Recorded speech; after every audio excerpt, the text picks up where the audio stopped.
So hello guys, हमने एक part बनाया था गैस्ट्रोइंटेस्टिनल हार्मोन में। ये उसका सेकंड पार्ट है। फर्स्ट पार्ट में हमने जीआई हार्मोन्स डिस्कस कर रहे थे, जिसके अंदर हमने गैस्ट्रिन डिस्कस किया था। उसी का कंटिन्यूएशन है। तो एक बार रिवाइज कर लेते हैं कि पहले क्या पढ़ा था। तो अगर देखें, जो हार्मोन जो एंडोक्राइन सेल्स जो सिक्रीट करती है हमारी, उनको हम क्या कहते हैं? उनको हम कहते हैं जीआई हार्मोन्स। और हमने इसकी 3 फैमिलीज़ पढ़ी थी: gastrin family, secretin family and other polypeptide. तो गैस्ट्रिन में कोलेसिस्टोकाइनिन था और गैस्ट्रिन था। सिक्रेटिन में सिक्रेटिन होगा, ग्लूकागोन है, जीआईपी, वीआईपी है। तो आई होप हम ये आज कवर करेंगे एंड अदर पॉलीपेप्टाइड्स हैं। तो गैस्ट्रिन हमने देखा था कि जी सेल्स ऑफ द स्टमक से आ रहे हैं। ठीक है, first one was that. Second की इसके अलावा कुछ gastrin producing sales hypothalamus, anterior pituitary, medulla में भी प्रेजेंट होते हैं। और वहीं न्यूरोट्रांसमीटर की तरह वो वेगस एंड सियाटिक नर्व से भी आते हैं। आई होप ये आपने प्रीवियस वीडियो देखी होगी, अगर नहीं देखी होगी तो उसमें डिटेल्ड में बताया। फिर हमने पढ़ा था कि स्ट्रक्चर क्या होता है। G17 जो है वो प्रिंसिपल गैस्ट्रिन का स्ट्रक्चर होता है स्टमक के अंदर, जो कि मेजर स्टिमुलेटर होता है गैस्ट्रिक एसिड सिक्रीशन का। फंक्शन आई होप याद होगे कि सबसे जो इम्पोर्टेंट फंक्शन है वो है stimulation of gastric acid and pepsin secretion. तो यही एक इम्पॉर्टेंट सबसे इम्पॉर्टेंट फंक्शन है कि गैस्ट्रिक एसिड को स्टिमुलेट करता है सिक्रीशन उसका, और पेप्सिन को। इसीलिए हम इसे बोलते हैं most important natural stimulator of HCl secretion. कौन सा? गैस्ट्रिन है। ठीक है। इसके अलावा क्या फंक्शन थे? इसके अलावा था कि ग्रोथ ऑफ गैस्ट्रिक म्यूकोजा करता है, गैस्ट्रिक मोटिलिटी मेंटेन करता है, फिर जो कॉन्ट्रैक्शन करता है मसल्स का at the gastro oesophageal junction का। ठीक है, ये भी हमने देखा था। इसके अलावा एक्सोक्राइन पैनक्रियाटिक सिक्रीशन को भी स्टिमुलेट करता है, इंसुलिन सिक्रीशन को भी स्टिमुलेट करता है। ठीक है। Mass movement of large intestine and colonic contraction करता है ताकि डेफिकेशन में आसानी हो। सो दीज वर दीज कि एक तो इंसुलिन का सिक्रीशन को स्टिमुलेट कर रहा है, पैनक्रियाटिक की सिक्रीशन को कर रहा है, और हिस्टामाइन की सिक्रीशन को भी करता है। मैकेनिज्म क्या था इसका कि ये एक्ट करता है गैस्ट्रिन और सीसी के रिसेप्टर्स पे, जिससे कैल्शियम कॉन्सेंट्रेशन जो है वो इंक्रीज़ होता है। कैल्शियम कॉन्सेंट्रेशन इंक्रीज़ किसके थ्रू होता है? सेकेंड मैसेंजर के थ्रू होता है। जैसे ही कैल्शियम कॉन्सेंट्रेशन इंक्रीज़ हुआ, उससे प्रोटीन काइनेस एक्टिवेट हो गए, और जिससे प्रोटीन काइनेस एक्टिवेट होने के बाद H positive, K positive ATP stimulate हो जाता है और एसिड सिक्रीशन होना शुरू हो जाता है। तो इस तरह से इसकी मैकेनिज्म थी। दैन कंट्रोल किस तरह से हो सकता था? इंक्रीज़ किससे होता था? इंक्रीज़ होता था गैस्ट्रिक डिस्टेंशन से, है ना, प्रोटीन डाइजेशन से, वेगल डिस्चार्ज की वजह से, एपिनेफ्रिन और कैल्शियम की वजह से इंक्रीज़ होती थी गैस्ट्रिन की सिक्रीशन। डिक्रीज़ कैसे होगा? इसका काम क्या है? एसिड प्रोड्यूस करना। अगर वही ज़्यादा होगा तो डिक्रीज़ हो जाएगी। तो एसिड इन द स्टमक होगा तो डिक्रीज गैस्ट्रिन रिलीज होगा। इसके अलावा somatostatin, secretin, GIP, VIP, calcitonin and glucagon थे। यही मैकेनिज्म हमने इसके अंदर देखी थी फ्लो चार्ट में।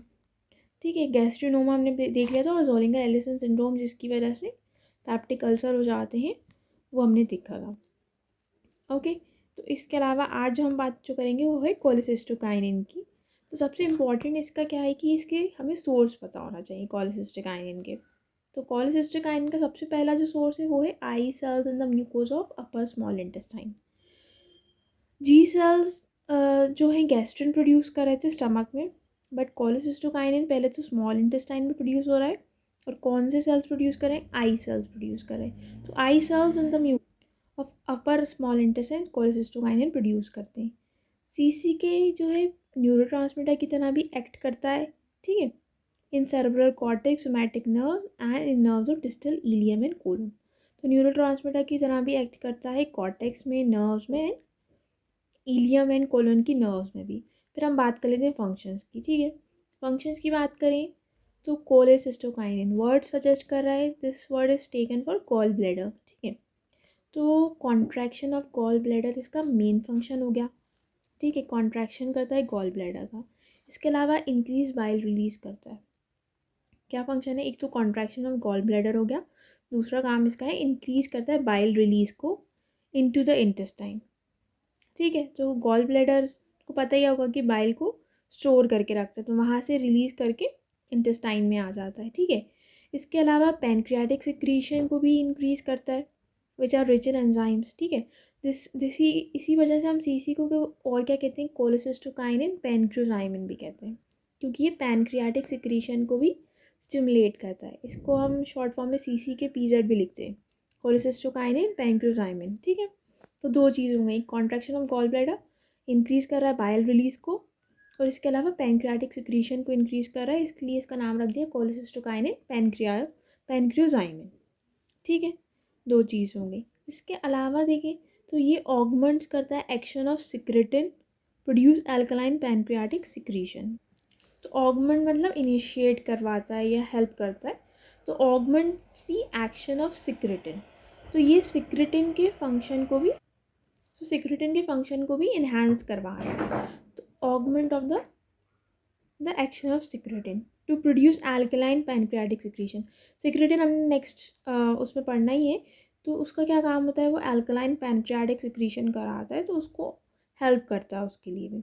इसके अलावा inhibit gastric acid secretion, important point है ये, हम बोल सकते हैं कि ये इनहिबिटरी है गैस्ट्रिन की, क्योंकि गैस्ट्रिन का काम क्या था, मेजर फंक्शन था स्टिमुलेट कराना गैस्ट्रिक एसिड सिक्रीशन को, बट ये इनहिबिट करा रहा है। कौन इनहिबिट करा रहा है, कोलेसिस्टोकाइनिन। इसी तरह से इनहिबिट गैस्ट्रिक मोटिलिटी, ठीक है, ये हो गया। फिर causes relaxation of sphincter of Oddi that help allows both bile and pancreatic juice to enter duodenum. एक काम ये भी कर लेता है कि ये जो स्फिंक्टर ऑफ ओडाई होता है हमारा ड्यूडेनम में, उसका रिलैक्सेशन भी कराता है, जिसकी वजह से बाइल एंड पैनक्रियाटिक जूस जो है वो ड्यूडेनम में एंटर कर सके।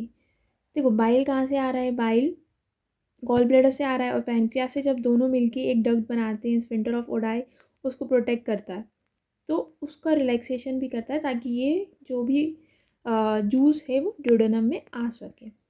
फिर stimulate growth of pancreas, other function से अगर याद रहें तो very good. Increase secretion of enterokinase, enhance motility of small intestine. Gastric motility decrease कर रहा है, बट स्मॉल इंटेस्टाइन की मोटिलिटी इंक्रीज कर रहा है। इसके अलावा कोलोनिक मूवमेंट कर रहा है, augment contraction of pyloric sphincter, therefore prevent reflux of duodenal content into the stomach.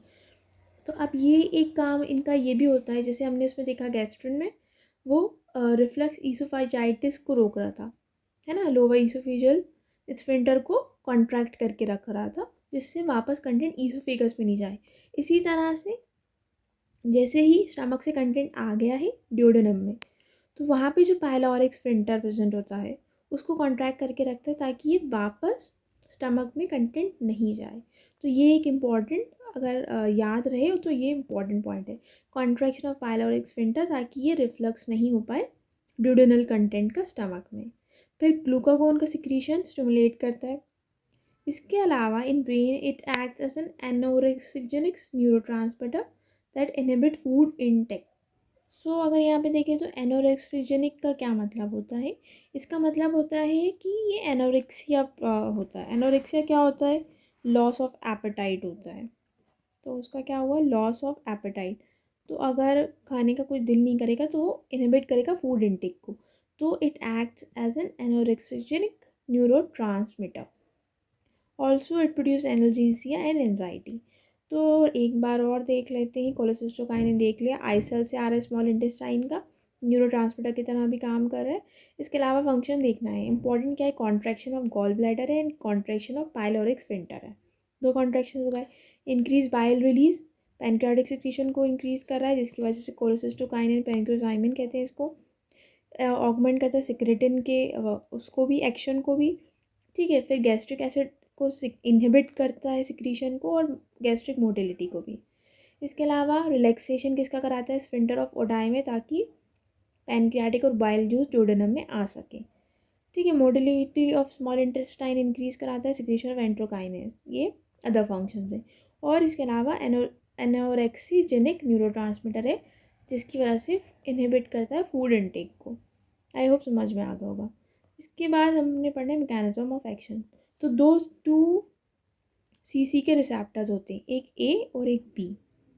ए जो होता है वो पेरिफेरल स्ट्रक्चर्स में होता है, लाइक गॉल ब्लैडर में है, पैनक्रियाज में है, जीआई ट्रैक्ट में है, और जो दूसरा होता है वो ब्रेन एरियाज में होता है। तो दो रिसेप्टर्स हो गए, ए जो है पेरिफेरल, जैसे गॉल ब्लैडर पे एक्ट कर रहा है तो उसमें प्रेजेंट होगा, पैनक्रियाज में एक्ट कर रहा है तो उसमें प्रेजेंट होगा, और जीआई ट्रैक्ट में प्रेजेंट है। इसके अलावा जो बी रिसेप्टर है वो प्रेजेंट होता है ब्रेन एरियाज में। तो CCK acting on both receptor activates membrane phospholipase C and stimulate production of intracellular IP3 and DAG। तो इतना ही मैकेनिज्म आपको यहाँ पता कि वो फॉस्फोलिपेज सी को एक्टिवेट करता है जिससे IP3 एंड DAG निकलते हैं। बाकी जो इसका फंक्शन है वो हम आगे जब हम एक एक करके पढ़ेंगे तो उसमें समझ में आएगा। जब हम स्मॉल इंटेस्टाइन या पैनक्रियाटिक सिक्रीशन जब पढ़ेंगे तो वहाँ पे और इसका मैकेनिज्म समझ में आएगा। ठीक है, तो इतना यहाँ पे पता होना चाहिए। फिर रेगुलेशन की बात करें, कौन से फैक्टर्स हैं जो इंक्रीज़ कराते हैं, तो इंक्रीज़ कौन सा करा रहा है, contact of intestinal mucosa with product of digestion specially fatty acid.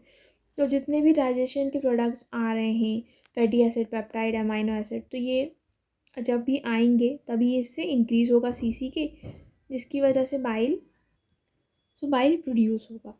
इसके अलावा bile and pancreatic juice facilitate digestion of protein and fat, therefore they provide positive feedback for CCK secretion. और ऑलरेडी अगर bile and pancreatic juice present है तो वो positive feedback provide करता है। तो अगर already bile and pancreatic juice है तो वो पॉजिटिव फीडबैक प्रोड्यूस करेगा ताकि और स्टिमुलेशन हो।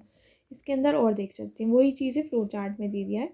कॉन्टैक्ट हो रहा है अगर फैटी एसिड पेप्टाइड से तो स्टिमुलेशन होगा आई सेल्स का, सिक्रीशन इंक्रीज़ होगा CCK का, जिससे इंक्रीज़ होगी बाइल एंड पैनक्रियाटिक सिक्रीशन जो digestion of protein and fat करेगा, फैटी एसिड एंड पेप्टाइड्स बनेंगे जो कि पॉजिटिव फीडबैक देगा फिर से स्टिमुलेशन ऑफ आई सेल्स को ताकि और CCK प्रेजेंट हो। तो आई होप ये वाला पार्ट आपको समझ में आया होगा। इसमें सबसे इंपॉर्टेंट है इसके फंक्शंस। तो एक शॉर्ट नोट आ सकता है कि कोलेसिस्टोकाइनिन के फंक्शंस आप एक्सप्लेन करो, और ये पता होना चाहिए क्योंकि जब तक पता नहीं होगा कोलेसिस्टोकाइनिन करता क्या है तो आगे GI नहीं पढ़ पाएंगे। इसके अलावा जो है हमने अब देखनी सिक्रेटिन फैमिली में सबसे इंपॉर्टेंट है सिक्रेटिन। इस पर भी एक अलग से शॉर्ट नोट आ सकता है। और अगर देखें सिक्रेटिन के बारे में तो जो सबसे पहला फर्स्ट हार्मोन था जो कि डिस्कवर हुआ था वो था सिक्रेटिन। कोई भी हार्मोन में सबसे पहला हार्मोन सिक्रेटिन था जो सबसे पहला डिस्कवर हुआ था, जो किया था बैलेस और स्टार्लिंग ने। तो ये फर्स्ट हार्मोन था। फिर अगर देखें तो ये S cells located in the mucosa of upper part of small intestine से आ रहे हैं। तो एक बात अगर देखें, गैस्ट्रिक आ रहा था G सेल्स से स्टमक के, ठीक है।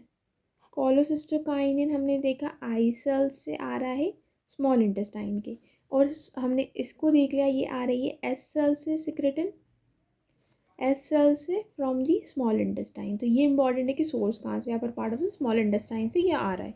तो ये तीन चीज़ हो गई। स्ट्रक्चर देखें तो 27 अमाइनो एसिड का ये पॉलीपेप्टाइड हार्मोन है, पॉलीपेप्टाइड है 27 अमाइनो एसिड है। फंक्शंस इसके भी बहुत इंपॉर्टेंट है। तो सबसे पहले अगर देखें तो it increases secretion of pancreatic juice rich in bicarbonate. तो मेन फंक्शन जो सिक्रेटिन का है वो पैनक्रियाज पे है, और उसका ये है कि वो पैनक्रियाटिक जूस का सिक्रीशन कराता है।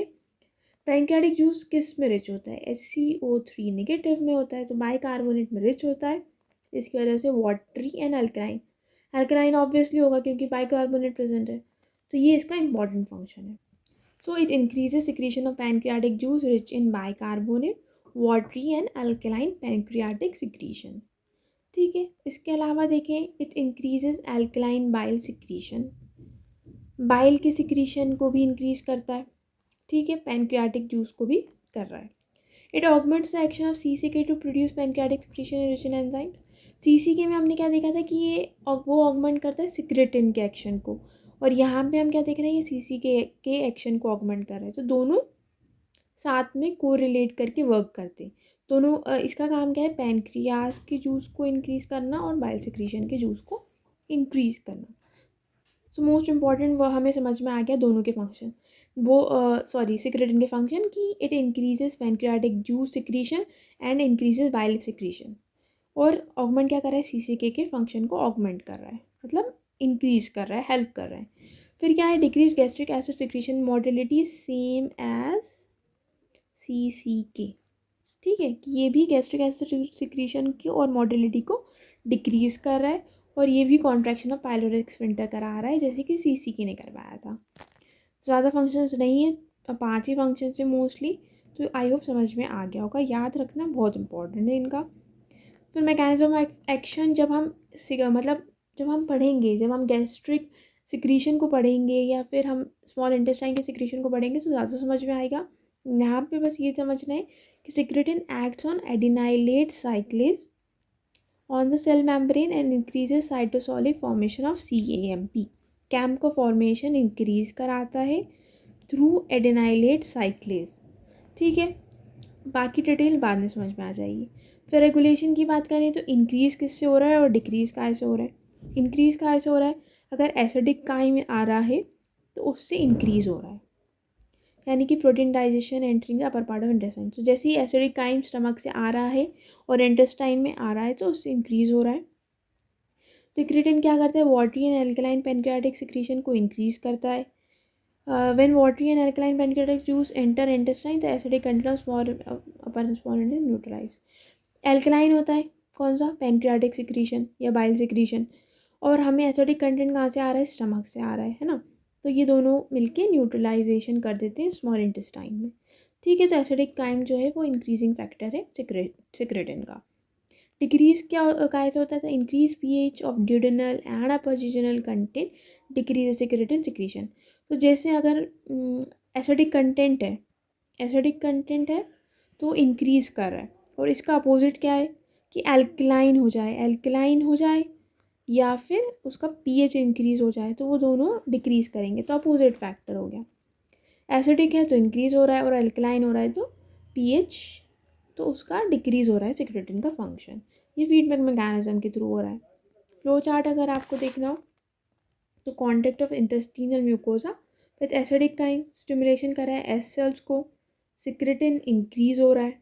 ठीक है, सिक्रेटिन इंक्रीज़ हो रहा है तो पैनक्रियाटिक सिक्रीशन स्टिमुलेट हो रहा है, वाटर और बाइकार्बोनेट है जिसके अंदर, जिससे HCO3 एंड H2O ड्यूडेनम में आ रहे हैं, और जो एसिड जो प्रोड्यूस हुआ था स्टमक से वो neutralisation of acid in the duodenum हो रहा है। जैसे ही न्यूट्रलाइजेशन होगा वो नेगेटिव स्टिमुलेशन भेजेगा एस सेल को कि सिक्रेटिन को कम रिलीज़ करो। तो इस तरह से ये नेगेटिव फीडबैक मैकेनिज्म से वर्क कर रहा है। हमने CCK में देखा था पॉजिटिव फीडबैक मैकेनिज्म थी, है ना, याद होगा अगर एक बार और देख लें तो ये पॉजिटिव फीडबैक मैकेनिज्म थी, फैटी एसिड जब प्रोड्यूस हो रहे थे जो, है ना। यहाँ पे नेगेटिव फीडबैक है कि ये सिक्रेटिन को कम प्रोड्यूस करें। आई होप क्लियर हो गया होगा। कोलेसिस्टोकाइनिन एंड सिक्रेटिन हमने इसमें पढ़ लिया है।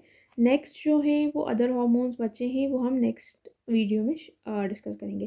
Thank you so much for watching.